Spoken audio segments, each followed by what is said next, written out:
नमस्कार दोस्तों, स्वागत है आप सबका हमारे चैनल सोल डाइट में। आपसे विनती है कि चैनल को सब्सक्राइब कर लीजिए और कमेंट बॉक्स में जय श्री कृष्णा लिखकर परमात्मा को अपना आभार व्यक्त कीजिए। 100 रानियों के साथ रहते रहते सम्राट अपने जीवन से परेशान हो चुका था। उसे अपनी युवावस्था के वो दिन याद हो आए जब उसके मन में स्त्रियों के प्रति कोई आकर्षण नहीं था, जब उसे काम शक्ति और काम वासना के बारे में पता तक नहीं था। उस समय को याद करके राजा की आंखों में आंसू आ गए। कितना ऊर्जावान, कितना जोशीला और कितना ताजगी से भरा हुआ रहा करता था वह। और आज सम्राट बूढ़ा हो चुका था, लेकिन बूढ़ा होने के बाद भी वो अपनी काम वासना से छुटकारा नहीं पा सका था। यूं तो उसने हजारों युद्ध जीते थे, लेकिन अपने मन पर वो आज तक विजय प्राप्त नहीं कर पाया था। अपनी काम वासना के सामने उसने अपने घुटने टेक दिए थे। अब तो सम्राट को चिंता होने लगी थी, क्योंकि वो बूढ़ा हो चुका था और किसी भी वक्त उसकी मृत्यु हो सकती थी। लेकिन मृत्यु को अपने सामने देखकर जहां पर लोग मोक्ष और मुक्ति की बातें सोचते हैं, वहीं पर वह सम्राट काम वासना के विचारों से घिरा रहता था। 100 रानियां थीं उसकी, एक से बढ़कर एक हसीन, और हर रानी के साथ उसने बच्चे भी पैदा किए थे। इतना काम भोगने के बाद भी उसका मन छटपटाता क्यों है? क्यों उसमें अब भी अश्लील विचार आते रहते हैं? सम्राट सोच में पड़ गया कि क्या मरने के बाद भी ये काम वासना का बोझ मैं अपने साथ लेकर यहां से जाऊंगा? सम्राट आत्मा के सिद्धांत को मानने वाला था, इसीलिए उसने सोचा कि अगर मैंने अपनी काम वासना से अभी छुटकारा नहीं पाया तो मेरी आत्मा ना जाने कब तक यूं ही भटकते रहेगी। मुझे अपनी आत्मा को मुक्त करने के लिए इन काम वासना के विचारों को यहीं पर छोड़ देना होगा। सम्राट दिन रात इसी चिंता में डूबा रहता था कि किस प्रकार मैं अपनी काम वासना से छुटकारा पा सकता हूँ। और इसीलिए एक दिन उसने अपने राजमहल में सभी विद्वानों की एक सभा बुलाई। स्वाभाविक रूप से सभा में चर्चा का विषय काम वासना ही रखा गया था। सम्राट ने अपने मंत्री से पूरे नगर में घोषणा करवा दी थी कि जो भी विद्वान राजा के मन को संतुष्ट कर पाएगा वो पूरे जीवन काल के लिए राजा का सलाहकार बनकर रहेगा। इसीलिए नगर के सारे विद्वानों में एक होड़ लग गई थी। मंत्रिमंडल के द्वारा तय किए गए दिन नगर के सारे विद्वान राजमहल में पहुंच गए। कोई अपने हाथ में वेद लिए हुए था तो किसी के हाथ में उपनिषद थे। ज्यादातर विद्वान राजा को वेद और उपनिषदों के माध्यम से संतुष्ट करना चाहते थे। सभा में तर्क वितर्क शुरू हुए। सम्राट ने सबसे पहला सवाल पूछा कि ब्रह्मचर्य का असली मतलब क्या होता है। कुछ विद्वानों ने जवाब दिया कि जिस इंसान ने अपने जीवन में कभी भोग नहीं किया होता वही असली ब्रह्मचारी होता है। दूसरे विद्वानों ने इस बात का विरोध करते हुए बताया कि हो सकता है किसी इंसान ने भोग किया हो, लेकिन वर्तमान में अगर वो भोग का त्याग कर चूका है तो वो भी ब्रह्मचारी कहलाता है। और वास्तविकता में वही ब्रह्मचारी होता है जो भोग करने के बाद उसका त्याग कर देता है, वही ब्रह्मचारी कहलाता है। सम्राट को किसी विद्वान के उत्तर से तुष्टि नहीं हो रही थी और इधर विद्वान आपस में तर्क वितर्क करने पर लगे हुए थे। कुछ ही देर में वहां पर एक बहुत ही अनूठा विद्वान पहुंचा। वह अपने साथ बेहद खूबसूरत 2 युवतियों को लिए हुए था।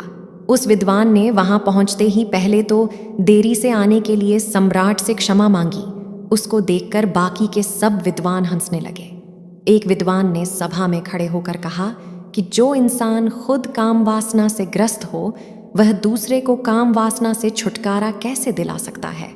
इस पर इस विद्वान ने मुस्कुराते हुए उससे पूछा कि तुम्हें ऐसा क्यों लगता है कि मैं काम वासना से ग्रस्त हूं?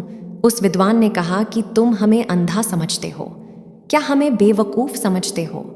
तुम यहाँ राजमहल में 2 युवतियों के साथ प्रवेश कर रहे हो, इसका मतलब क्या होता है? इसका अर्थ तो सीधा सीधा यही है कि तुम एक काम वासना से ग्रस्त आदमी हो। क्या मैं गलत कह रहा हूं? उस विद्वान ने मुस्कुराते हुए जवाब दिया कि महाशय, जिन युवतियों की तुम बात कर रहे हो वो दोनों मेरे बहनें हैं और वो भी मेरी ही तरह काम वासना की गहरी समझ रखती हैं। इस विद्वान ने सम्राट को संबोधित करते हुए कहा कि हे राजन, असली ब्रह्मचारी वही होता है जिसकी नजरों में एक पुरुष और एक महिला का अंतर हट गया हो। जब किसी इंसान की काम वासना खत्म हो जाती है, जो पूर्ण रूप से ब्रह्मचारी हो जाता है, उसके लिए सभी का शरीर एक इंसान का शरीर होता है उसके अंदर किसी महिला को देखकर काम वासना के विचार उठना तो दूर, वह तो भेद भी नहीं कर पाएगा कि ये एक महिला है। उस ब्रह्मचारी के लिए हर एक जीवात्मा एक प्रकार की होती है। शारीरिक रूप से वो उनमें कभी भी भेद नहीं करेगा। उस विद्वान ने आगे बताया कि जो भी विद्वान यहाँ सभा में उपस्थित हैं, उन सभी को मेरे साथ ये 2 युवतियां दिखीं तो ये तो स्पष्ट हो गया कि यहाँ पर कोई भी असली ब्रह्मचारी का मतलब या अर्थ नहीं समझता है। सम्राट को यह विद्वान बड़ा ही अनूठा लगा। उसने ना तो कोई वेद पढ़े, ना कोई उपनिषद का ज्ञान दिया, वो तो वही बता रहा था जो स्वाभाविक रूप से आदमी की समझ में आता है। इसीलिए सम्राट ने प्रभावित होकर अगला सवाल पूछा कि आखिर एक इंसान को ब्रह्मचर्य का पालन करने की क्या जरूरत है? जब वह भोग करके जीवन का आनंद उठा सकता है तो वो क्यों ब्रह्मचर्य का पालन करे? इस पर उस विद्वान ने सम्राट से एक सवाल किया। उसने पूछा कि सम्राट, मुझे एक बात बताओ कि एक पेड़ ज्यादा ताकतवर होता है या फिर एक बीज? सम्राट ने उत्तर दिया कि एक पेड़ एक बीज से ही तो जन्म लेता है, तो इस प्रकार तो एक बीज एक पेड़ से ज्यादा ताकतवर हुआ। विद्वान ने बताया कि सम्राट, उसी प्रकार हमारे शरीर में भी काम शक्ति रूपी बहुत सारे बीज होते हैं। उनमें असीम ऊर्जा होती है जो हमारे लिए आनंद का स्रोत पैदा करती हैं। लेकिन काम वासना में ग्रस्त होकर हम अपने काम शक्ति रूपी बीजों को यूं ही नष्ट करते रहते हैं, बर्बाद करते रहते हैं। और उन बीजों के नष्ट हो जाने के कारण एक आदमी ढीला, आलस्य से भरा हुआ, हमेशा थका थका सा रहता है। याद रखना, हमारे भोजन से हमारा रक्त बनता है, रक्त से हमारा मांस, हमारी हड्डी और आखिर में काम शक्ति रूपी बीज बनते हैं जो कि बहुत ही कम मात्रा में होते हैं। इसलिए अपने मन में उठने वाली काम वासना के लिए उन बीजों को नष्ट करना कहीं से भी तार्किक नहीं है। ब्रह्मचर्य का पालन करने से उन बीजों की शक्ति हमारे आंतरिक स्वरूप में समा जाती है, जो हमारे चेहरे पर तेज पैदा करती है, हमारे शरीर को बीमारियों से बचाती है। और यही काम शक्ति रूपी बीज जब ध्यान के माध्यम से ऊर्जा में परिवर्तित कर दिए जाते हैं तो यही आनंद का स्रोत बन जाते हैं। सम्राट ने अगला सवाल पूछा, जो सम्राट के जीवन के लिए बहुत ही महत्वपूर्ण था। सम्राट ने पूछा कि काम वासना से छुटकारा किस प्रकार पाया जाए। विद्वान ने उत्तर दिया कि हे सम्राट, जो बुद्धिमान होता है वो यह जानता है कि काम वासना रूपी कुएं का पानी जो जितना ज्यादा पिएगा उतनी ही ज्यादा प्यास उसे लगेगी, उसकी प्यास कभी नहीं बुझेगी। इसीलिए या तो वो कभी इस काम वासना रूपी कुएं का पानी पीता ही नहीं, और अगर गृहस्थ जीवन होने के कारण मजबूरी वश उसे कभी इस कुएं का पानी पीना भी पड़ जाता है तो वो सिर्फ एक कुएं का पानी पीता है। उस विद्वान ने राजा को संबोधित करते हुए कहा कि हे राजन, आपके जीवन में आपने 100 रानियों से शादी की, लेकिन आपने भी महसूस किया होगा कि जिसकी प्यास बुझनी होती है उसकी प्यास एक ही जगह पर बुझ जाती है, लेकिन जिसकी प्यास नहीं बुझनी होती, चाहे वो 100 स्त्रियों के साथ भोग कर ले, लेकिन फिर भी उसकी प्यास अधूरी रह जाएगी। विद्वान ने सभी को समझाते हुए आगे कहना शुरू किया कि अगर आपके जीवन का लक्ष्य स्पष्ट नहीं है तो आप सभी नाना प्रकार की भोग की वस्तुओं में गिर जाएंगे, लेकिन वहीं पर अगर आपका लक्ष्य स्पष्ट है तो आप अपना पूरा ध्यान अपने लक्ष्य को पूरा करने में लगाएंगे, ना कि भोग करने में। सम्राट, तुमने सुना होगा, एक कहावत बहुत पुरानी है कि खाली दिमाग शैतान का घर होता है। इसीलिए एक इंसान को अपने जीवन का लक्ष्य स्पष्ट दिखाई देना चाहिए। शुरुआती चरण में काम वासना हमेशा हमारे विचारों के द्वारा उत्पन्न होती है, और अगर हम अपने विचारों को ऐसी जगह पर लगाएंगे जिससे हमारा लक्ष्य पूरा हो सके तो हमारे मस्तिष्क में काम वासना के विचारों के लिए कोई जगह ही नहीं बचेगी। विद्वान ने सम्राट को चेतावनी देते हुए कहा कि सम्राट, याद रखना, भोग करने से ज्यादा खतरनाक काम वासना के विचार होते हैं। वो हमारा मानसिक संतुलन बिगाड़ देते हैं, हमारी दृष्टि को भ्रमित कर देते हैं। उस विद्वान ने सभी को सभा में एक कहानी सुनाते हुए कहा कि एक बार 2 सन्यासी भिक्षा मांगकर अपने आश्रम में वापस आ रहे थे।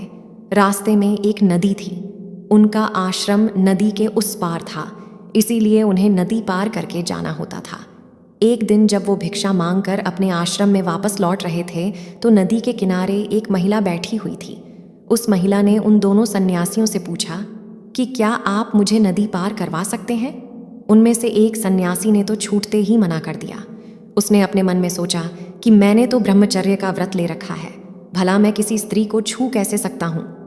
दूसरे सन्यासी ने मुस्कुराते हुए उस महिला को अपने कंधे पर बिठा लिया और अपने कंधे पर बिठाकर उसने उसे वह नदी पार करवा दी। यही बात उस दूसरे सन्यासी को अखर गई।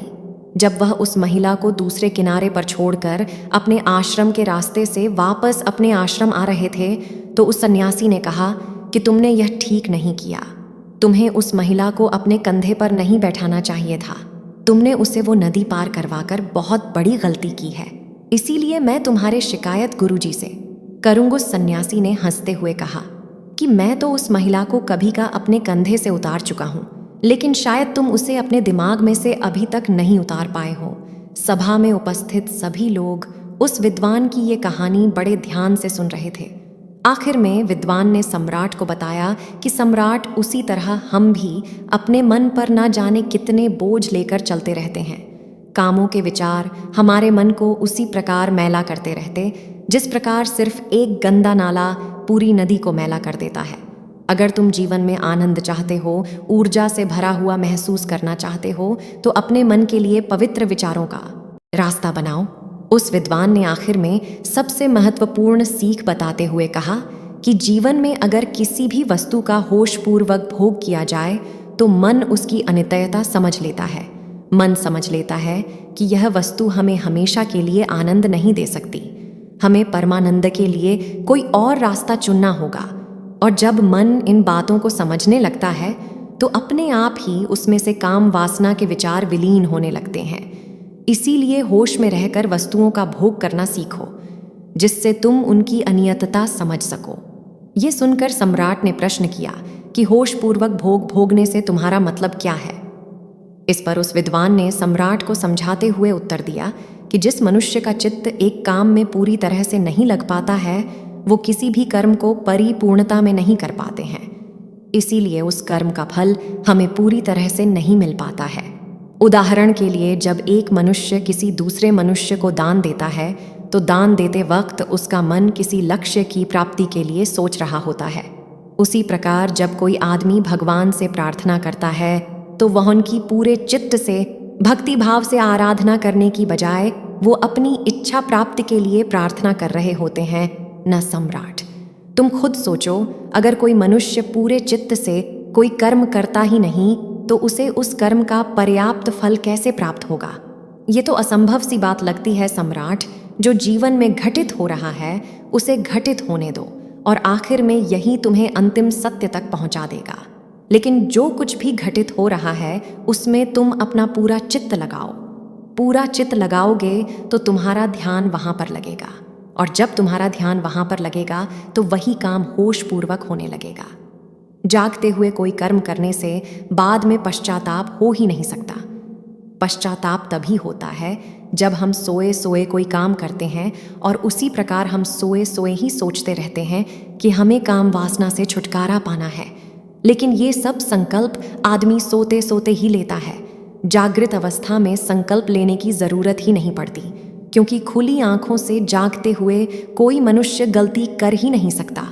इसलिए काम वासना से छुटकारा पाने की बजाय यह सोचो कि तुम उसे होशपूर्वक जागते हुए कैसे भोग सकते हो, और एक बार जब तुम उसका होशपूर्वक भोग कर लेते हो तो उसके बाद तुम्हें खुद ही महसूस होगा कि यह कर्म तुम्हारे अंदर क्या बदलाव ला रहा है। अगर वह तुम्हारे अनुसार सही नहीं होगा, तुम्हें एक गलत लगेगा, तो तुम उसे वैसे ही छोड़ दोगे। तुम्हें संकल्प लेने की जरूरत ही नहीं पड़ेगी। लेकिन होश की स्थिति तक पहुंचने के लिए तुम्हें ध्यान का मार्ग अपनाना होगा। ध्यान करने से ही आदमी की निद्रा टूटती है, वो जागृत अवस्था में आता है, और जब वह जागृत अवस्था में आता है तो उसका चित्त एक काम पर पूरी तरह से लगने लगता है, और उसके बाद होशपूर्वक उस कर्म को करने के बाद उस कर्म की अनियतता को हमारा मन अपने आप समझने लगता है। विद्वान ने अपनी बात को और गहराई से समझाते हुए समझाया कि सोए हुए इंसान को तो रास्ते पर पड़ा हुआ सांप भी दिखाई नहीं देता। वो भी उसे तब पता चलेगा जब वो सांप पर पैर रख देगा। और इसी प्रकार तो हर इंसान कार्य करता है। जब वो रास्ते पर चलता है तो अपने विचारों में, अपनी भविष्य की योजनाओं में उसका मन हमेशा उलझा रहता है। उसका ध्यान अपने चलने पर तो होता ही नहीं है, तो रास्ते पर कहाँ से होगा। यह सब लक्षण एक सोए हुए मनुष्य के होते हैं, और जब वह मनुष्य यह महसूस कर पाता है कि वह कितनी गहरी निद्रा में है, तो उसी समय उसके जीवन में ध्यान का उदय होता है। लेकिन सोए हुए इंसान को भला किस प्रकार दिखाई देगा कि वह सोया हुआ है। या तो कोई उसे हिलाकर जगाए या उसे बताए कि तुम सोए हुए हो, तब तो उसकी नींद टूटेगी। लेकिन ऐसे मनुष्य हमें कर्म ही मिलते हैं जो हमें यह एहसास कराते हैं कि हम कितनी गहरी निद्रा में सोए हुए हैं। हमारा मन विचारों का, भविष्य की योजनाओं का, अतीत के दुखों का एक दफ्तर बन चुका है। वो सम्राट इस विद्वान के उत्तरों से बहुत प्रभावित हुआ और उस सम्राट ने इस विद्वान को अपने पूरे जीवन काल के लिए अपना सलाहकार बना लिया। तो दोस्तों, अगर आपको इस विषय से जुड़ी कोई अन्य जानकारी चाहिए तो आप डिस्क्रिप्शन में दिए गए हमारे और वीडियो को देख सकते हैं। दोस्तों, आशा करते हैं कि आपको हमारी यह कोशिश पसंद आई होगी। अगर हमारा प्रयास सफल रहा हो तो प्लीज़ वीडियो को लाइक कीजिए और ऐसे ही वीडियो को देखने के लिए हमारे चैनल को सब्सक्राइब कर लीजिए। तो मिलते हैं दोस्तों एक नई ज्ञान चर्चा में, तब तक के लिए जय श्री कृष्णा।